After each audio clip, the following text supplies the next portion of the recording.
I think about her and she knows it. I wanna let her take control, 'cause every time that she gets close, yeah, she pulls me in enough to keep me guessing. And maybe I should stop and start confessing, yeah. Oh, I've been shaking, I love it when you go crazy. You take all my inhibitions, baby, there's nothing holding me back. You take me places that tear up my reputation, manipulate my decisions, baby, there's nothing holding me back.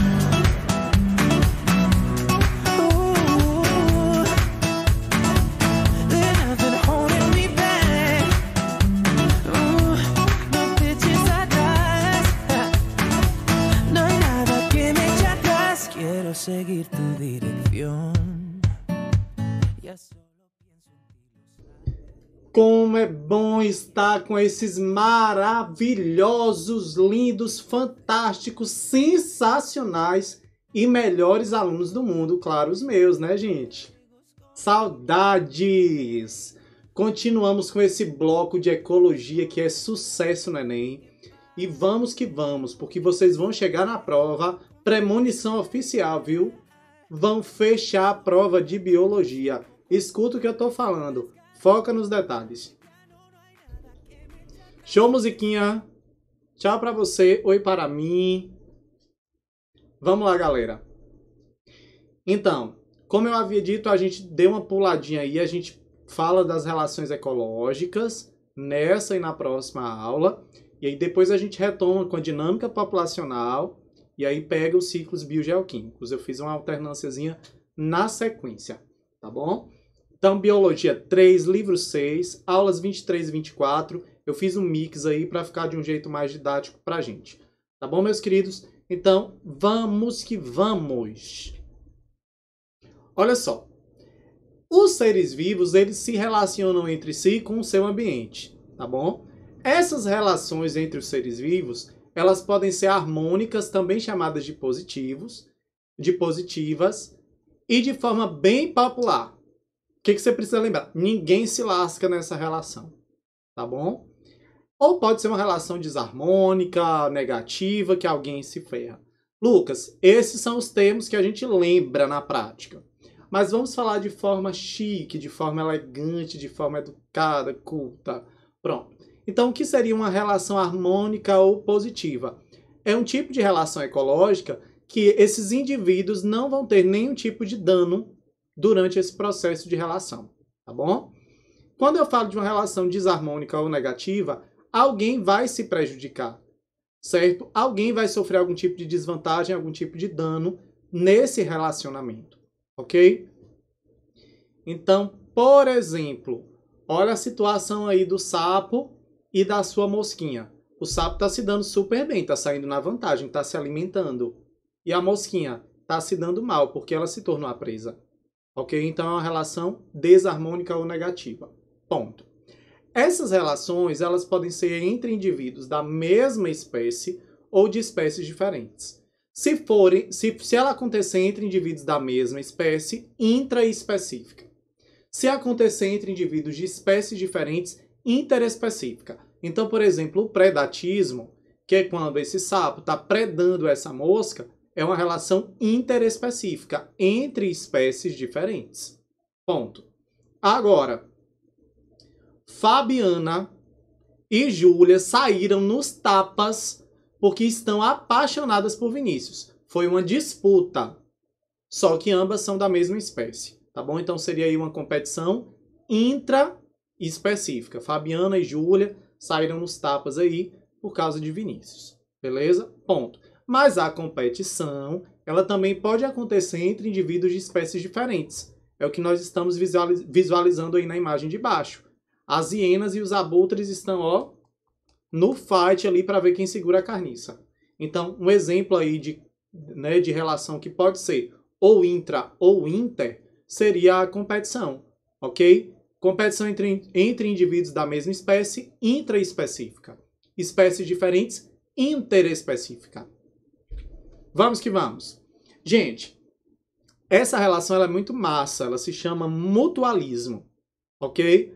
Os dois se dão bem, porém, um não vive sem o outro. É uma relação onde existe uma dependência existencial, ok? Exemplos práticos.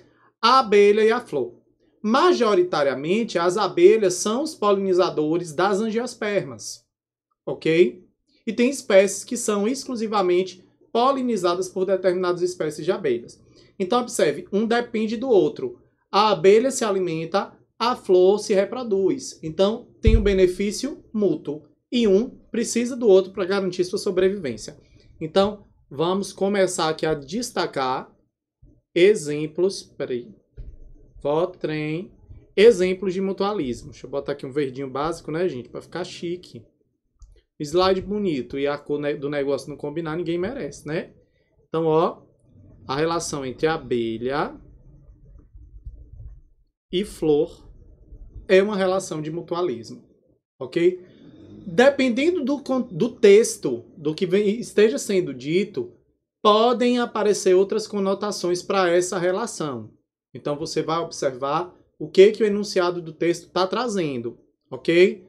Por exemplo, está dizendo, os dois se ajudam, os dois se beneficiam, tá bom? São de espécies diferentes, os dois se ajudam, mas um não vive sem o outro, é mutualismo, tá bom? Ah, eles podem viver separados? Protocooperação. Então, a gente vai ver essa particularidade. No caso da formiga, da formiga não, do cupim e do protozoário, é algo muito interessante. Por quê? Porque quando o cupim ele se alimenta da matéria vegetal, a célula da planta, acima da membrana, tem uma camada de celulose. Pensa o seguinte, é a mesma coisa que você engolir uma lata de sardinha inteira. Tu não consegue digerir o que está lá dentro.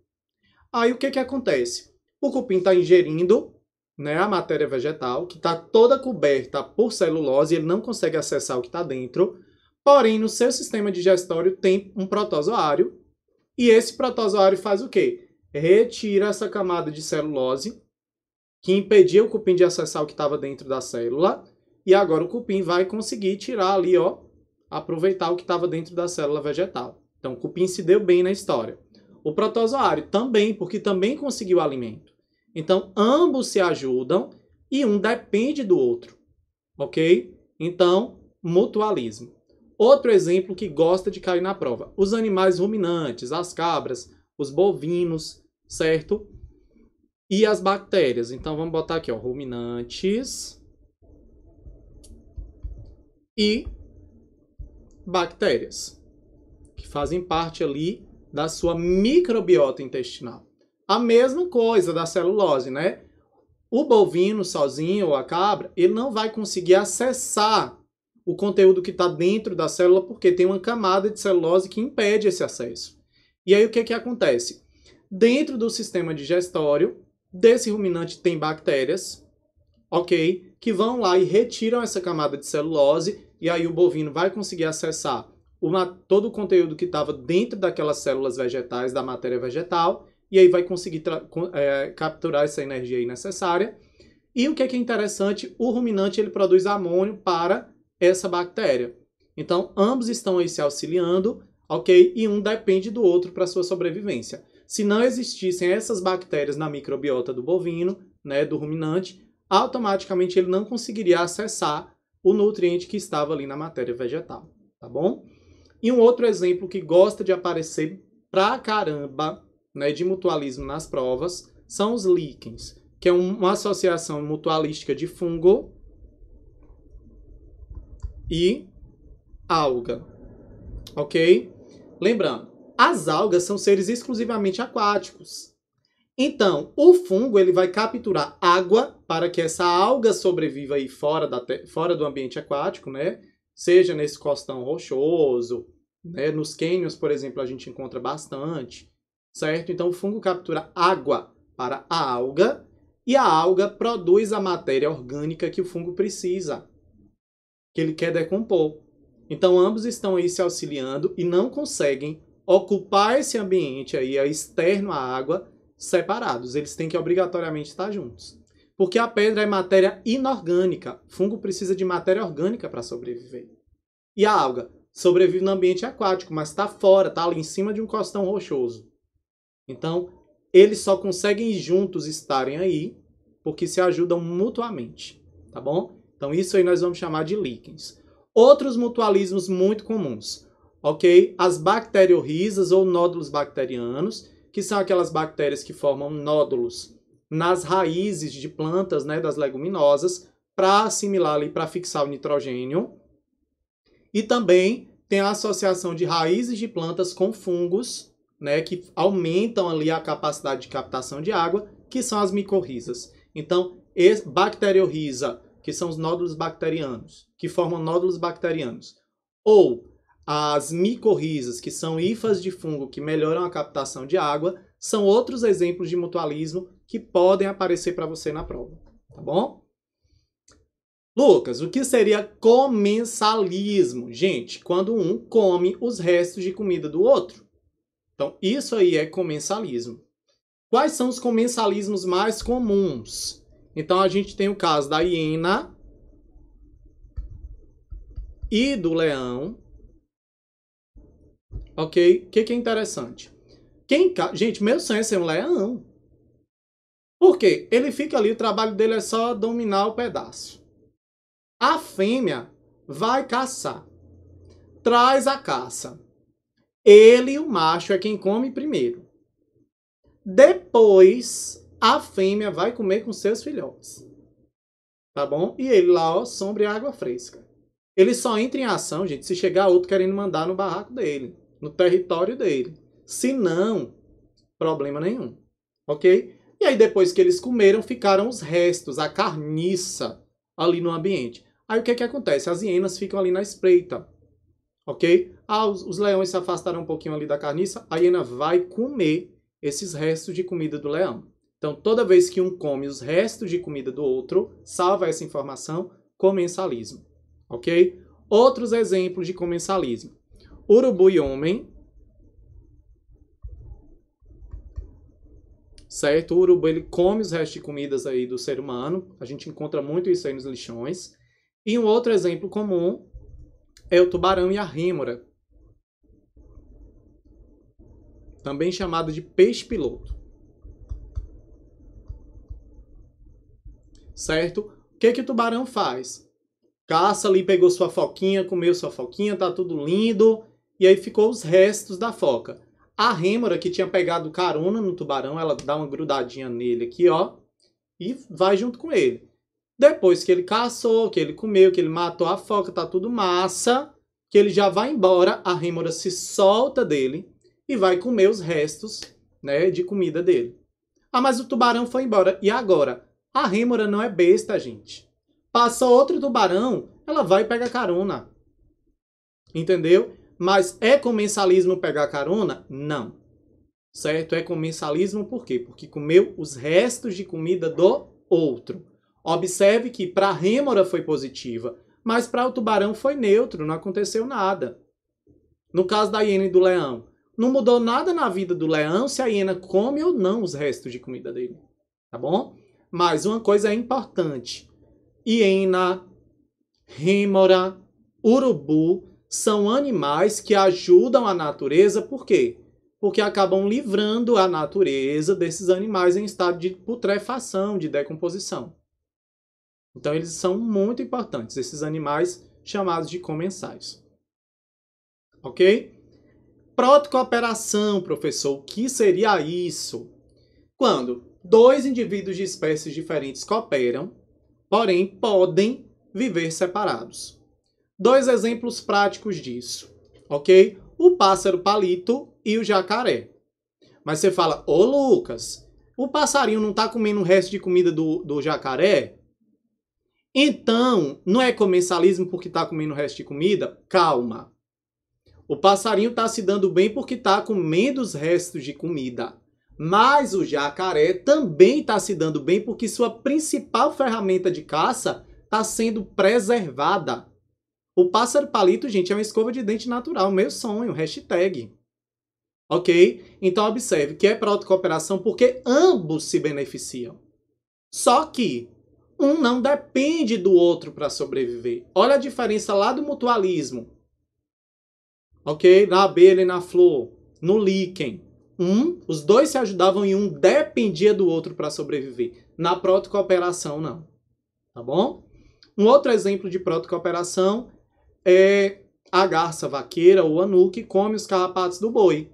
Então a garça se alimenta, o boi se livra dos carrapatos, ambos se beneficiaram, mas um não depende do outro para sobreviver. Tá bom? Então, só anotando aqui rapidinho quem são esses organismos para ajudar vocês. Jacaré e pássaro palito.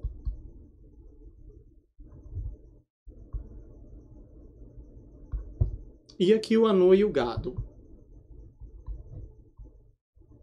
Certo? Gente, o que eu quero que vocês foquem? Exemplos? Não, eu quero que vocês foquem nos conceitos. Porque se você se recordar do conceito na hora da prova, acabou. Tu não vai ter dificuldade nenhuma. Tá bom? Vamos lá.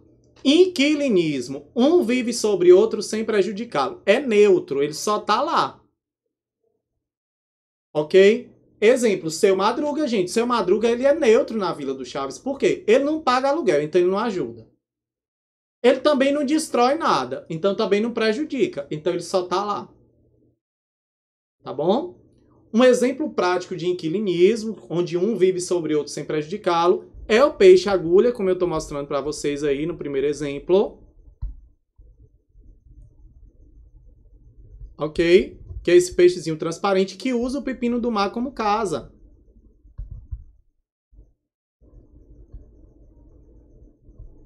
Tranquilo? Agora, se esse inquilinismo ele acontece entre duas plantas, aí eu vou batizá-lo de epifitismo. Tá bom? Quais são os exemplos de epifitismo que caem nas provas? Orquídea e árvore, suporte.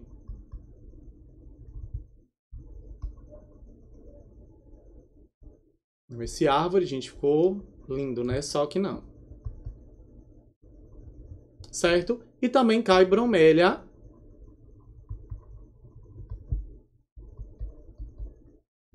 E árvore. Ah, Lucas, mas elas estão conseguindo água como?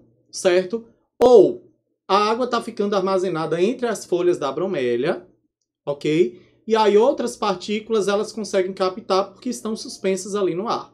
Lembrando, orquídeas e bromélias ligadas aí a árvores, nós vamos encontrar sobretudo em regiões de mata, ok? E aí o que eu preciso lembrar? Essas plantas elas estão abraçando a árvore suporte, elas não estão capturando seiva da árvore suporte, ela só está abraçando, ela é uma inquilina. Então ela não causa nenhum tipo de prejuízo, tá bom? Tem planta parasita? Tem, mas orquídea e bromélia não são parasitas, elas são epífitas. Tranquilo? Vamos que vamos. E aqui duas relações intraespecíficas, ou seja, dentro da mesma espécie, colônia e sociedade.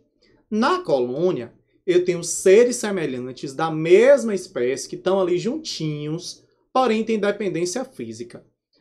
Exemplo, corais. O que são corais? São colônias de quinidários, de pólipos. Porque quando a gente fala de quinidários, tem dois tipos de quinidários, não é isso? Tem os quinidários que ficam nadando, as águas vivas, os livre-natantes, e tem os quinidários que ficam fixos a um substrato, que são os pólipos. O que é um coral? Um monte de pólipo que fica um grudadinho no outro ali, ó, unidos fisicamente. Certo? Outro exemplo de colônia. Colônia das bactérias. Tá bom? Bactérias também têm esse tipo de comportamento. Agora, observa. Colônia, seres semelhantes que com dependência física. Na sociedade não existe dependência física. Um não tem que estar grudado no outro. Agora, na sociedade, a palavra-chave vai ser divisão de trabalho. Ok? Seres da mesma espécie que vivem juntos, mas cada um tem a sua função para que a sociedade funcione. E aí, olha que interessante. Se eu chego lá em uma sociedade de abelhas, que é a colmeia, ok? Você vai ter a rainha, que é mãe de toda a colmeia, as princesas que vão se alimentar a vida toda com geleia real para se tornarem rainhas no futuro, ok? Os machos que copulam com a rainha, as abelhas forrageiras que vão atrás de alimento, as abelhas berçárias que cuidam das formas jovens, ok? Além disso, ainda tem as operárias que cuidam da manutenção da colmeia. Então, cada uma tem a sua função específica ali. E elas conseguem cada uma fazer o seu trabalho de forma harmônica, para que o todo funcione adequadamente. Cupins, formigas, o mesmo tipo de comportamento. Então, salva isso. Seres da mesma espécie com divisão de trabalho, sociedade.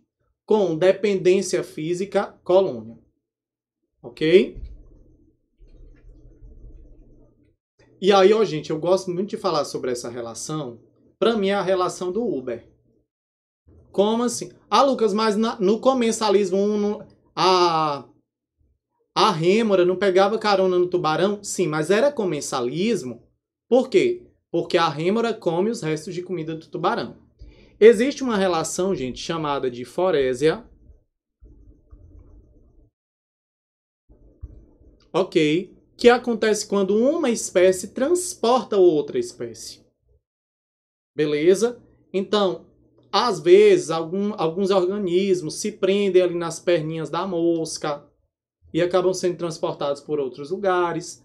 Né? Tem o exemplo da mosca varejeira, que coloca o ovo dela sobre uma outra mosca e essa outra mosca leva esse ovo para um outro local. E aí, quando esse ovo chega ali, ó, a mosca pousou na pele de alguém, desse ovinho, naquela condição, naquela superfíciezinha da pele que tem um cheiro ideal, que libera ali, ó, substâncias atrativas para esse ovo, desse ovo vai sair a larvinha que vai penetrar na pele do cara e ele vai desenvolver uma miíase, que é o que a galera normalmente vai chamar de berme, tá bom? Não sei se vocês têm contato aí com o pessoal da roça, da fazenda, que conhece muito bem o que são as miíases e os bermes, certo? Então, o Uber da história é a forésia, só transporta.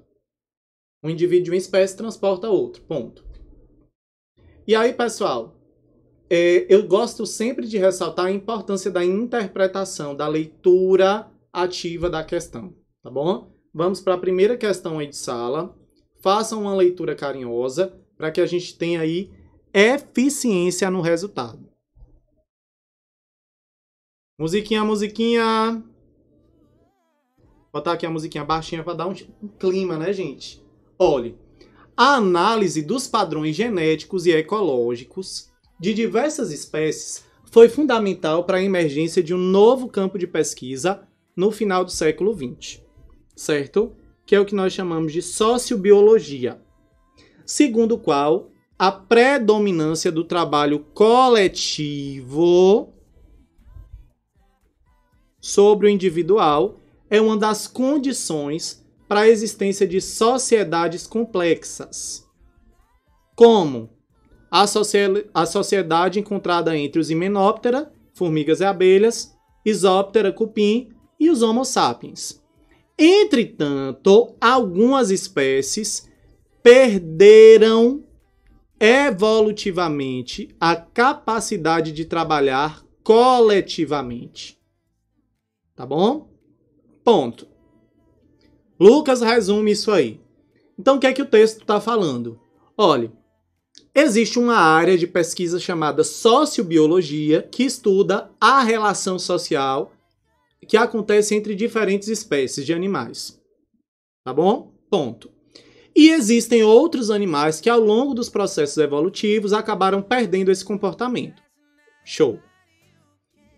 A predominância do trabalho, olha aqui o comando da questão. A predominância do trabalho individual sobre o coletivo nas espécies que perderam a capacidade de trabalhar coletivamente é necessariamente explicada por alterações em quais tipos de relações ecológicas. Então vamos lá. Pelo texto, o que eu aprendi? Que antigamente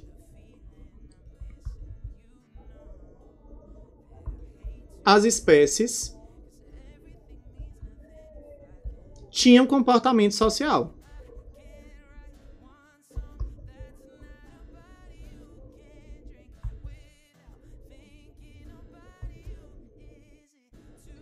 Porém, com o passar do tempo, esse comportamento foi perdido. Ou seja, houve uma alteração em qual relação ecológica? Houve uma alteração na sociedade. Essa relação ecológica foi alterada. Ela era presente e agora não está mais. Então, qual foi a relação que foi alterada aqui? Foi uma relação intraespecífica e harmônica. Porque sociedade acontece entre seres da mesma espécie, intraespecífica, harmônica, por quê? Porque não existe prejuízo. Então, gente, ó, basicamente é uma questão que você precisa saber ler.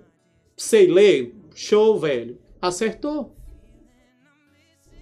Aí, professor, eu errei. Você tá me chamando de analfabeto? Eu? Nunca falei isso. Vamos lá, meus queridos. Questão 2. Lê as afirmativas a seguir, que tratam das complexas relações estabelecidas entre diferentes espécies em um ambiente. Olha só.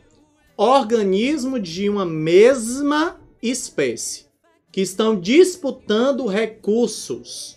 Então, se está tendo uma disputa, já sei que é uma competição. Mesma espécie. Aí o que você vai lembrar? Intra igual, inter diferente. Mesma espécie, intra. Então, competição intraespecífica. Em algumas situações, os indivíduos de uma espécie, certo? De uma mesma espécie, se auxiliam mutuamente, trocando benefícios. Ou seja, seres da mesma espécie se ajudando. Ah, Lucas, eu não sei se tem dependência física ou se tem divisão de trabalho. Não dá para você saber se é sociedade ou é colônia. Mas você sabe que pode ser os dois, ou um ou outro. Então, respectivamente, aqui nós teríamos competição intraespecífica e na outra situação seria ou sociedade ou colônia. Então, nossa resposta aqui, ó, letra A, de amigo Lucas. Vamos lá. Olha só, tem ali girafas. Eu acho... Gente, isso aí são o quê? O primeiro ali, ó, são ursos. Eu acho que são ursos, viu? Melhor é a minha cara, cola na câmera. Ok? E ali a gente tem lobos embaixo também. Certo? Basicamente, seres da mesma espécie, eles competem também. Ok? Geralmente, a motivação das competições são território, cópula, luminosidade ou alimento. Então, por exemplo, chegou um leão na área. Eu quero que as fêmeas sejam minhas. Beleza, eu vou ter que brigar com o macho dominante. Então, eu vou competir pelo território e pelas fêmeas. Ok? Então, lembrando, nesse caso, eu tenho indivíduos de uma mesma espécie. Ok? As girafas, os machos, têm um pescoço comprido pra caramba. Gente, é o barraco da girafa. Quando o macho quer disputar a fêmea, bate pescoço. Entendeu? Bate pescoço com força. Né? Os ursos ali brigando pelo território, brigando pela fêmea, a mesma coisa. Então, essas imagens, elas me indicam o quê? Um processo de competição. Motivação. Pode ser território, alimento ou cópula. Ok? Só que como são entre indivíduos da mesma espécie, é uma competição intraespecífica. Ok? Por último, gente, questão do Enem. Olha que bacana. Eu adoro as questões do Enem, porque assim, tem um textinho interessante e tal. Às vezes não serve de nada. Tá bom? Vamos lá. Uma colônia de formigas. Deixa eu deixar aqui cheio para ficar melhor fazer a leitura. Uma colônia de formigas inicia-se com uma rainha jovem que, após ser fecundada pelo macho, voa e escolhe um lugar para cavar um buraco no chão. Ali dará origem a milhares de formigas, construindo uma nova colônia. Ó, vou só fazer uma observação. Cuidado quando a gente falar de... Ó, existe colônia. Relação ecológica.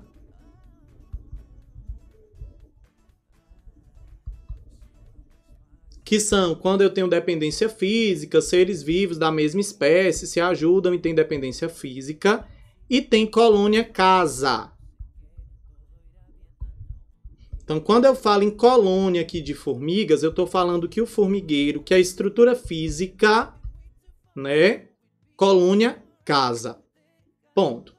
As fêmeas geradas poderão ser operárias, vivendo cerca de 1 ano, ou novas rainhas, que são as princesas. Os machos provêm de óvulos não fertilizados. Só lembrando, os machos são frutos aí de partenogênese e vivem 1 semana. As operárias se dividem nos trabalhos do formigueiro. As formigas forrageadoras buscam ali alimentos. As operárias que retiram dejetos das colônias e são responsáveis pela manutenção, né? Ou então elas lidam com o alimento e alimentam as larvas, que são ali as berçárias. As formigas patrulheiras, e uma colônia de formigas pode durar anos. Dificilmente uma formiga social consegue sobreviver sozinha, ok? Ponto. A pergunta-chave. Agora a gente tem um comando aqui, ó. Uma característica que contribui diretamente para o sucesso da organização social dos formigueiros. E aí, se você conhecer o conceito da relação ecológica estabelecida entre as formigas, tu não vai errar de jeito nenhum. As rainhas serem fecundadas antes de formar um novo formigueiro. Isso aqui não tem nada a ver com comportamento social. A existência de patrulheiras é isso que garante o sucesso. Alta taxa de mortalidade entre as formigas solitárias. O fato de machos serem provenientes de óvulos não fertilizados. Não. A colônia, gente, ela é um sucesso porque existe uma divisão de trabalho, ok? Uma divisão organizacional e uma divisão funcional nessa colmeia bastante harmônica. Tá bom, meus queridos? E como sempre, arrasem, brilhem, porque vocês são fantásticos. Até a próxima! Se ligue aí que a próxima aula ela é complementar a essa, tá bom?